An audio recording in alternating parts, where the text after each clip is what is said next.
We got to start talking.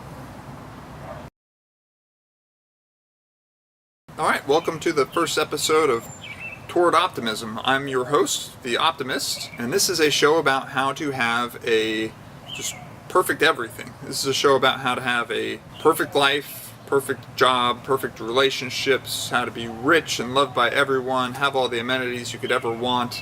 There really is a trick to having all that, and the answer is positive thought.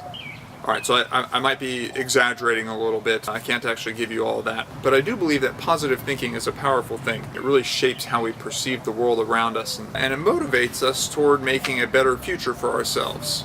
And I feel like, generally speaking, there's a large swath of society that could benefit from this. I see there's so much negativity out there in the news and how we perceive the ups and downs of the stock market, or in our daily jobs, or our individual lives. It can be, so much of this stuff can be framed in a better light, and moreover we can make a lot of changes to our lives to make these things seem less important or more positive, or just to make it so that the ups and downs are ups and downs up here versus ups and downs way down here. There's a lot to be gained as a human society, as a truly global society these days, through positive thinking.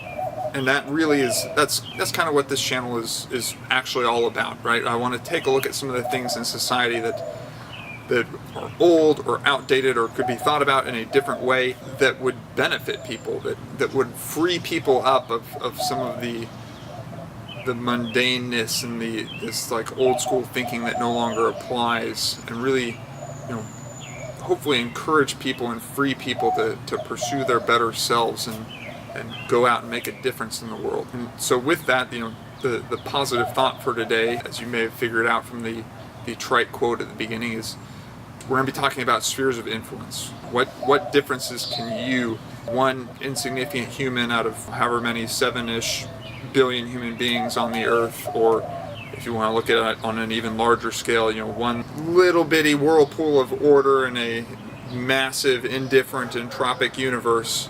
You're a beautiful little whirlpool of order, by the way. But what difference can you actually make in the world, and the things around you? So the goal behind this spheres of influence talk that we're about to have is to convince you that you can make a difference, and that you should. Your one little whirlpool has large and far-reaching effects.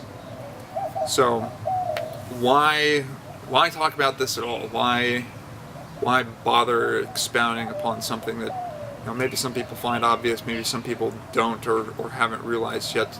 And the answer is that the world faces some kind of daunting challenges. We've got some global problems in a very segmented world with lots of individual nations vying for power, when we really need to be working toward solutions to these things together, instead of through the lens of us versus them, my nation versus their, Democrats versus Republicans. We need to be taking bigger views to this sort of thing.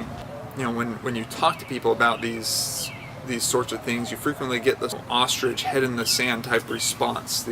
I'm just one person, or what difference can I make, or I can't actually affect, blah blah blah. Of course you can't make any difference if that's your attitude. So let's take a look at some of this stuff through a different light, and let's figure out what difference can you actually make. But let's start with the basics. You can make one you worth of difference. Well, no, Sherlock. Of course I can affect my own actions, but that's still not very much, right? Oh, wrong. One person's actions adds up. You extrapolate that over a whole population, and you get the fundamental basis for democracy, right? That individual people can vote, and that when you aggregate those votes, you get a large difference across society when it comes to lawmaking, or which lawmakers are elected, and that winds up being a good thing. The bottom line, I'm sure you don't question the idea behind a lot of small differences equals a big difference, but a lot of people are willing to excuse themselves of being part of those little small differences, and really, if you don't have the individual humans making their individual votes through their actions, and we never get that big difference. So why aren't we? Instead of just putting our heads in the sand and wishing that these things weren't the way that they are, make that one individual's worth of difference. Be that change that you'd like to see other people being. But wait, there's more. You have the power to indirectly influence people who watch you, watch what you're doing, and wind up, assessing that and changing their actions based on what they see you doing. To take an example that's near and dear to my heart, the environment is something that matters to me a lot, and I bicycle to work, and I think literally pretty much everybody should bicycle to work. Anyway, you wind up with people who see you doing these things, and they think he's onto something, or why is he doing that? Maybe I should look into that more. Or, sure seems to be a lot of sunshine and butterflies in that person's life. And, that's because there are. But anyway, you have the ability, just through your social circles to influence the people around you, and that ends up being a very powerful thing. To go back to my bicycling example, I've seen a lot more bicycles parked in the bike rack at work since I started doing that regularly, because people would walk by the same bicycle every single day. And even though I'm not actively going out and trying to convince people to do this, which sort of brings me to the third element of spheres of influence, how much power you have as an individual to shape the world around you, and that's through direct influence, right? Talking to people like I'm doing to you guys now. And this method of direct influence winds up being super powerful due to something called exponential growth, which hopefully you're familiar with, but if you're not, it's great. It's a really good thing. Exponential growth, it's the reason that compound interest works. It's the basic idea behind Moore's law, which is why you get a phone in your pocket that's on par with what we sent people to the moon with. It's this super powerful thing, and what it winds up boiling down to is, at its core, as a human being, you've got a certain social group, a certain realm of influence, right? If we take a pre-industrial era human being who's got their little network of friends and townspeople they interact with on a regular basis, that's their social circle. And if they're talking to people, trying to influence them in a certain way, maybe they wind up convincing 2 people or 3 people from amongst their average social circle that things should be done a given way. And then you go out one step down the line, and those 3 people convince 3 of their friends in their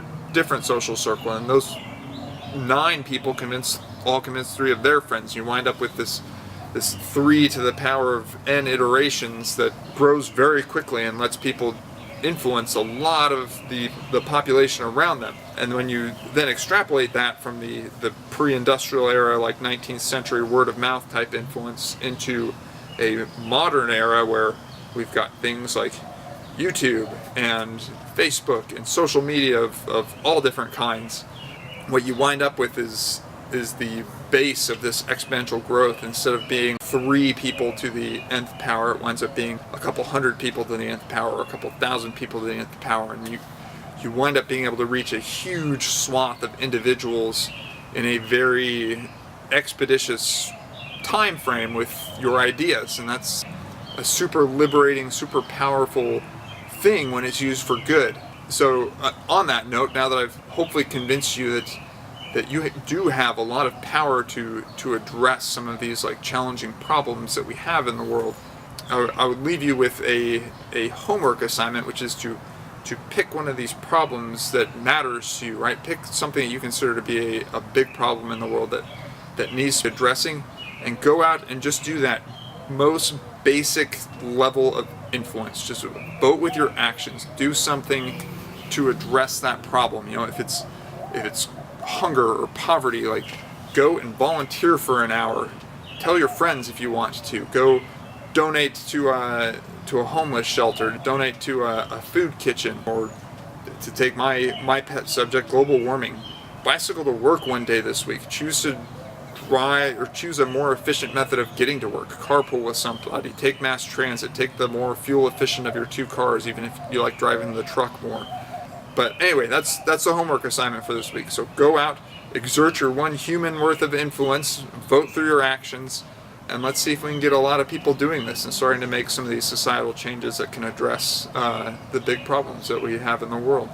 So with that, we'll call it a wrap. If you like what I'm doing, where I'm going with this, there's a couple of buttons down there, and you know what to do.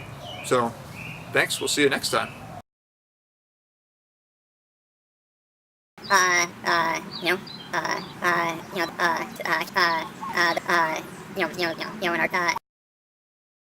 Bicycle to work. You should be doing it. It's great.